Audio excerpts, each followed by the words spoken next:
Gajrola nuns rape case, Anjana Mishra rape case, Nirbhaya Delhi gang rape case, Dimapur hotel case Nagaland, Unnao rape case, Armabai Bora case, Hathras gang rape and murder case, Hanskali gang rape case, Kolkata hospital rape and murder case, Udaipur IT manager case, Chennai disabled women case.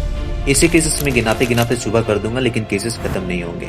2021 के NCRB की report के अनुसार भारत में on an average 86 women के साथ rape होता है per day, और बहुत सारे केसेस तो सोशल स्टिग्मा के कारण से नहीं किया जाता है। Social stigma in the sense, suppose that एक गर्ल है जिसके साथ रेप हो जाता है, उनके फैमिली एफआईआर नहीं लॉन्च करते हैं। क्यों?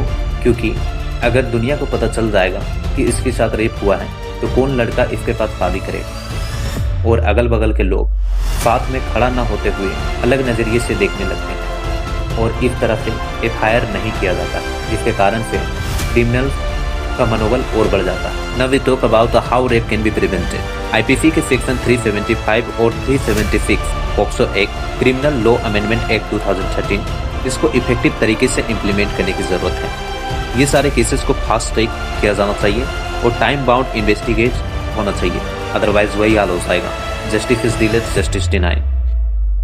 विटनेस को प्रोटेक्शन मिलना चाहिए, जैसे कि आपने उन्नाव के केस में रिसेंट में ही देखा होगा।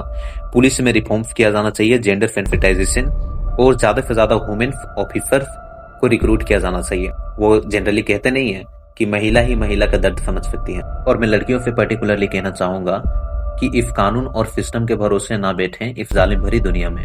जरा रील्स की दुनिया से बाहर निकल के खुद को इतना स्ट्रॉन्ग बनाओ कि खुद का सेल्फ डिफेंस कर पाओ। And I kindly request to the guardians, जिस तरह से लड़कियों पर आप रेस्ट्रिक्शंस डालते हैं उस तरह से आप लड़कों पर भी रेस्ट्रिक्शंस डालें।